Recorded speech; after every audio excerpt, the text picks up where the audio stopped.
ถือว่าราคาก็ถือว่าดีอยู่เนาะ83,000บ่แตกต่างกับเมื่อวานแล้วก็แฮงซื้อแฮงขายจะเข้ามาต่อเนื่องแต่ว่าเป็นจังหวะหนึ่งที่เทรดง่ายเดี๋ยวเฮาสิรอจักหน่อยเดี๋ยวสิเข้าอีก4-5นาทีเด้อพอดีเปิดไฟในจักหน่อยมานี้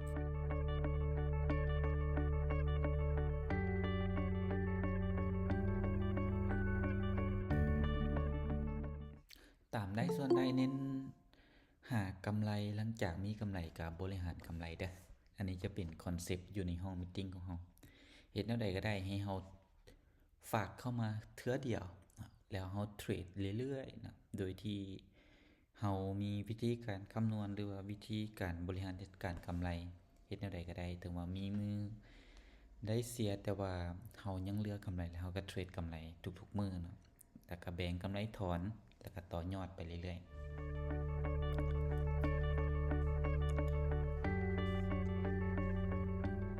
สิได้ซีมจากมา1 2ไม้ไปก่อนเด้อตามได้ส่วนได้เริ่มออเดอร์นี้เลยวันนี้เฮามีงบอยู่ที่27ดอลเฮาจะเดินออเดอร์ละ3ออเดอร์นี้หมายถึงออเดอร์1 5 3ไม้นี่แม่นพยายามให้ตัวเองมีกำไรแล้วออเดอร์ที่4ที่5นี่หรือว่าออเดอร์ที่3ที่4นี่พยายามให้ตัวเองนี่บริหารกำไรไปเลยออเดอร์นี้ขายใบแรกแหกมาน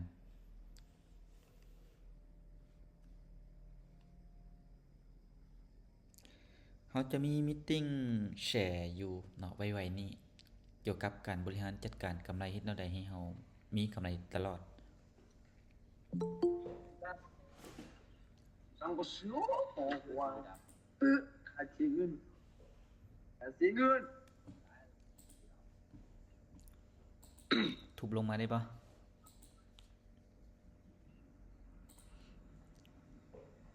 ราคาค่อนข้างว่านิ่ง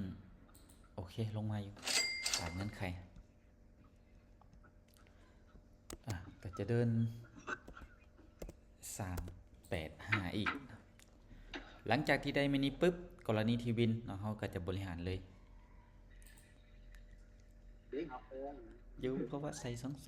22เทียบกับ Binance ได้เด้อทุกคนนะออเดอร์นี้ซื้ออีกเด้อบ่ายต่อ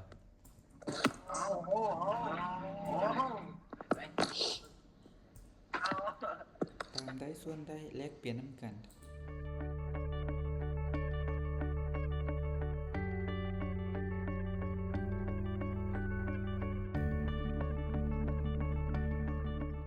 โอ้ไม้นี้เป็นไม้ที่แบบยิ้มกินเลยเนี่ยแต่ยาวๆเลยเห็นบ่เมื่อกี้นี้เฮามีอยู่27เนาะ27ตอนนี้ขึ้นไป33.5แสดงว่าเฮามีกำไร5ดอลทีนี้เมื่อเฮามีกำไร5ดอลเฮาสิเฮ็ดแนวใดให้ตัวเองได้ลิ้นกำไรและกับบริหารออเดอร์อยู่ในปริมาณ5ไม้หรือ3ไม้หรือ2ไม้โดยที่ถ้าเสียเฮาก็บ่ได้เสียทุนขายเด้อเฮาบ่ได้เสียทุนเลยเฮาเสียแค่กำไรแสดงว่ากำไรนี่นะคือเฮาฮู้เลยว่าคันเฮาบ่หยุดมันบ่แม่นเงินของเฮาแต่ถ้าเฮาหยุดถอนปั๊บอันนั้นแม่นเงินของเฮาเกินว่าอันนี้ก็เป็นอีกกรณีหนึ่งเนาะเวลาเสียกำไรเฮาบ่ต้องไปเกินว่าซีเรียสเกินไปเกี่ยวกับกำไรเนาะบางเทื่อนี่เฮายังมีกำไรแล้วเฮาไปคูณเงินน่ะนะไปพลาดอีกกำไรเบิดบัดนี้มันกดดันเด้เนาะถ้าไปเจอทุนแล้วกดดันอันนั้นก็เป็นอีกกรณีหนึ่งเนาะที่เฮาต้องคำนวณให้ถูกหรือว่าบริหารจัดการกันไว้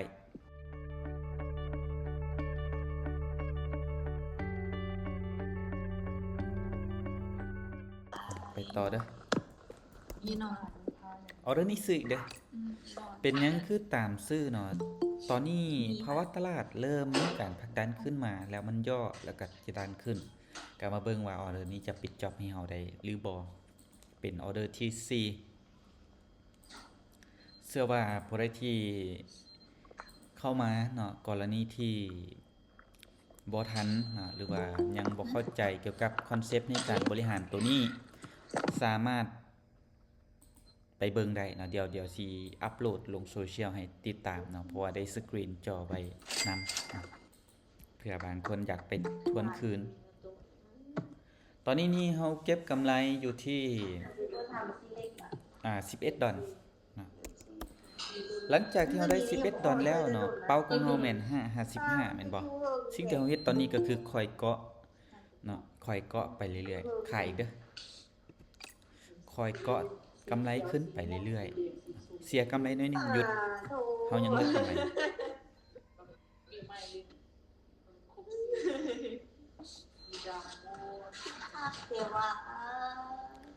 ทุบโตลงมาได้บ่มื้อนี้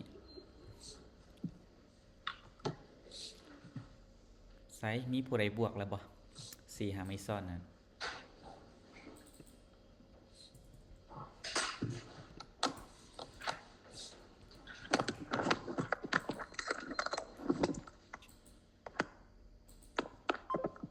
โอเคเนาะคือกรณีเฮาเสียแบบนี้เด้เฮาต้องมาติ้งเกี่ยวบ่เฮาบ่จำเป็นต้องมาติ้งเกี่ยวเพราะหยังเฮาเสียกำไรแต่เฮายังมีกำไรอยู่ที่10 ดอลเท่ากับไป2 ดอลก็ได้แล้วหรือจะไป1ก็ได้ออเดอร์นี้ขายโซนที่เราเข้ามานี่มันผลักดันไปบ่ไกลถ้าเบิ่งดีๆนี่จะอยู่ที่ใส่22เนาะเอิ้นว่า2แท่งมีการผลักดันลงมา2แท่งผลักดันขึ้นไปแต่ถ้าไม่นี่บ่ได้ตามเงื่อนไขของเฮาเด้เฮาก็ยังเหลือกำไร8 ดอลแสดงว่า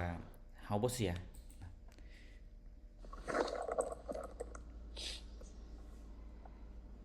รอแค่เวลาจะลงได้บ่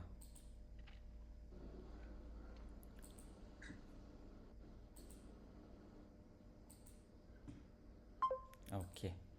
ลงบ่ทันเนาะเมื่อมันพลาดไป2ไม้แบบนี้เนาะเฮาก็อาจจะหยุดเลยก็ได้หรือจะไปต่อก็ได้แต่สิ่งที่เราเสีย2ไม้เมื่อกี้นี่นะเป็นกำไรนะเป็นกำไรเฮาก็บ่ต้องคูณเงินให้กำไรมันเสียนี่เสียน้อยสุดเนาะเสียต่ำสุดไม้นี้ซื้ออีกอ่ะไม้นี้วินเฮาไปต่อเนาะถ้าเสียเฮาก็หยุด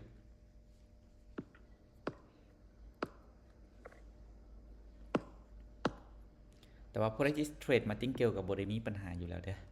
แต่ถ้าว่า Politics เข้ามาทันช่วงไม่แรกมาเลยก็แฮงได้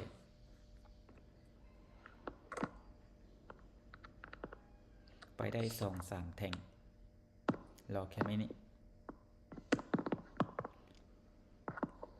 จังหวะนี้แฮงซื้อแฮงขายบ่หลายโอเคปิดจับไป2.9 มีได้มีเสียแต่มีกำไรออเดอร์นี้ซื้ออีก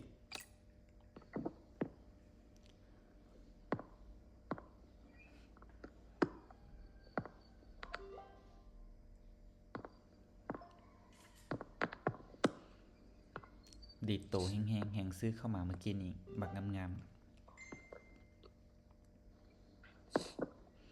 ราคาบ่ห่างกันจากเมื่อวาน 83,000 มันขึ้นไปขอบเขต 84,000 แล้วก็ลงมาขึ้นลงแถวนี้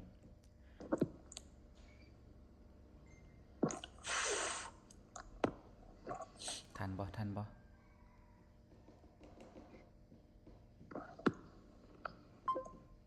โอเค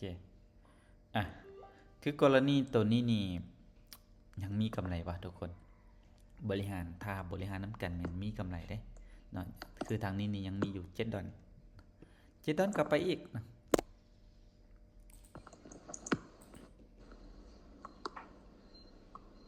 ขาย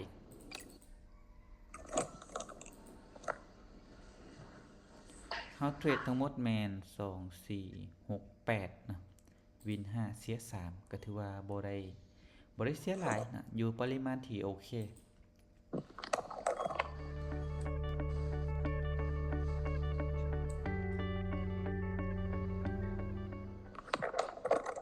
ใส่22ใส่21มา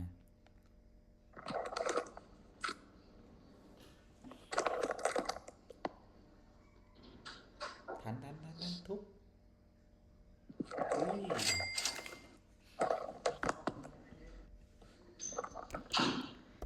1.9 เกาะกำไรขึ้นมาอีก จังหวัดตลาดกับพักด้านไปบ่ไกล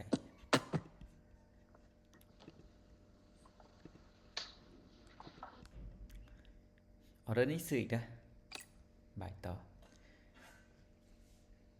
เติมอีก 2-3 ไม้นะอีก 2-3 ไม้หยุด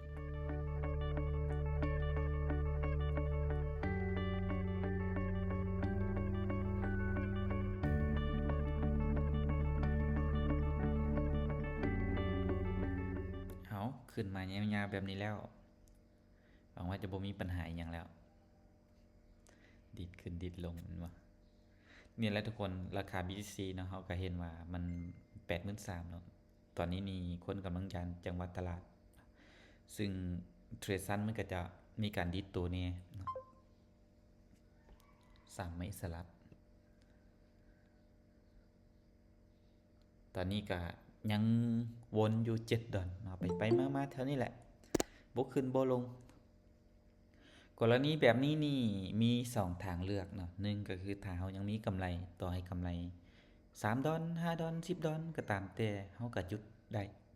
นะบ่จำเป็นต้องไปต่อเพราะว่ามันภาวะที่มันเทรดได้เสีย2มาก็คือถ้าเท่าทุนก็หยุดได้เนาะหรือเกินว่าติดลบหน่อยนึงก็เซาเลยเนาะเพื่อไปหาจังหวะใหม่แต่บ่แนะนำให้all in นะถ้าว่า all in จังหวะแบบนี้นี่บอกเลยว่าจอดจอดก็คือหยุดเลยเสียนะ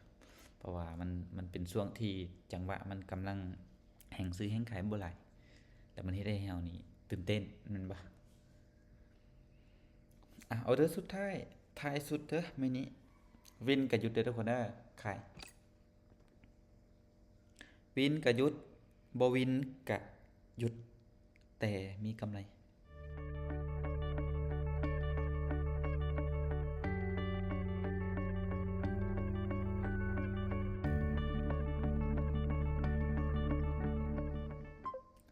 มาช่วงปลายๆเราอาจจะเข้าจังหวะตลาดบ่ได้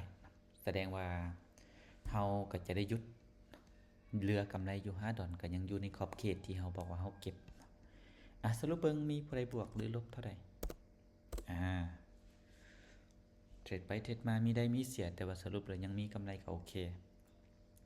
ถึงว่าบวกหลายบวกน้อยก็อย่างมันก็บวกคือกันก็ยังมีผู้ที่บวกอยู่เนาะยูสตา PSP บวก4 ดอล